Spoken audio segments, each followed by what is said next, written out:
লিটন কুমার দাস এমন এক কাণ্ড ঘটিয়েছেন যে আসলে বাংলাদেশের ক্রিকেটে বিরল। এরকমটা আমরা এর আগে কখনো দেখিনি। যখন সাকিব ক্যাপ্টেন ছিল, কিংবা মাশরাফি, কিংবা তামিম ইকবাল, কেউ কখনো আসলে এরকম কাজ করেননি। এইরকম মন্তব্য কাউকে আমরা কখনো করতে শুনিনি কোনো একজন স্পেসিফিক প্লেয়ার প্রসঙ্গে, যেটা লিটন কুমার দাস করেছেন ওয়েস্ট ইন্ডিজের বিপক্ষে প্রথম টি-20 ম্যাচ শেষে পুরস্কার বিতরণী অনুষ্ঠানে।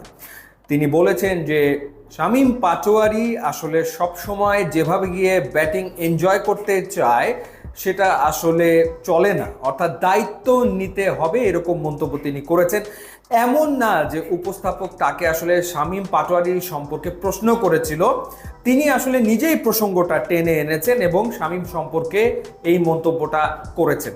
সো এই মন্তব্যটা করার পর থেকেই বিষয়টা নিয়ে আলোচনা চলমান দেশের ক্রিকেটে, যে লিটন আসলে কাজটা ঠিক করলেন কিনা।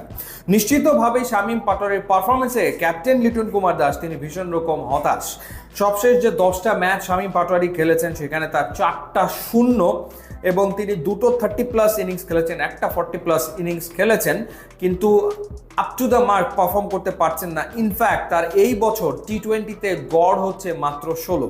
তার ওভারঅল ক্যারিয়ারের কথা যদি বলি, 37টা ম্যাচে তিনি ব্যাট করেছেন, খেলেছেন 45 ম্যাচ, ব্যাট করেছেন 37টাতে, তিনি একটা মাত্র 50 করতে পেরেছেন এখন পর্যন্ত টি-20তে।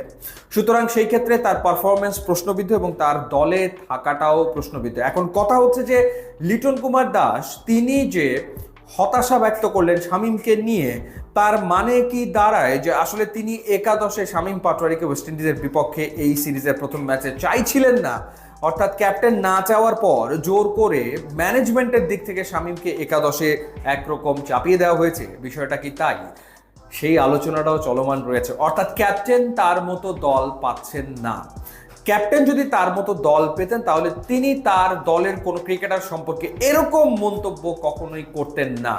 যেহেতু তিনি এইরকম মন্তব্য সরাসরি করেছেন, এবং যার প্রেক্ষিতে পরবর্তীতে শুনলাম যে শামীম পাটোয়ারি নাকি লিটন কুমার দাসকে ইনস্টাগ্রামে আনফলো করেছেন, এরকম ঘটনা ঘটেছে।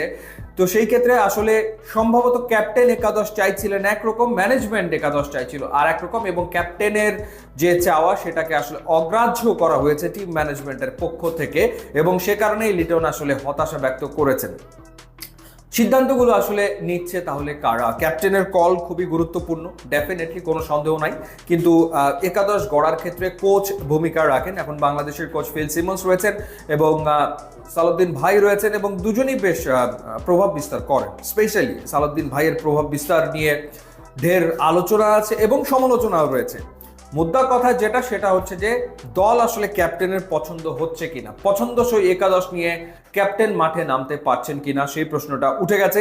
কারণ যেহেতু লিটন আসলে শামীম পাটোয়ারি সম্পর্কে এরকম মন্তব্য করেছেন, এখন এটার পক্ষে বিপক্ষে নানা আলোচনা চলমান থাকতেই পারে যে লিটন কাজটা ঠিক করেছেন কিনা বা লিটন কাজটা ভুলই করলেন কিনা। শামীম হোসেন পাটোয়ারির পারফরমেন্স হতাশাজনক, আপ টু দ্য মার্ক না। এবছর তিনি টি-20তে 16 গড়ে ব্যাট করছেন, বড় ইনিংস খেলতে পারছেন না, উইকেটে থিতু হতে পারছেন না। সবচেয়ে দৃষ্টিকটু তার আউট হওয়ার ধরন। কখনো তিনি আসলে ইম্প্রোভাইজ শট খেলতে গিয়ে আউট হচ্ছেন যখন সেটার প্রয়োজন নেই, কখনো তিনি বলে লাইন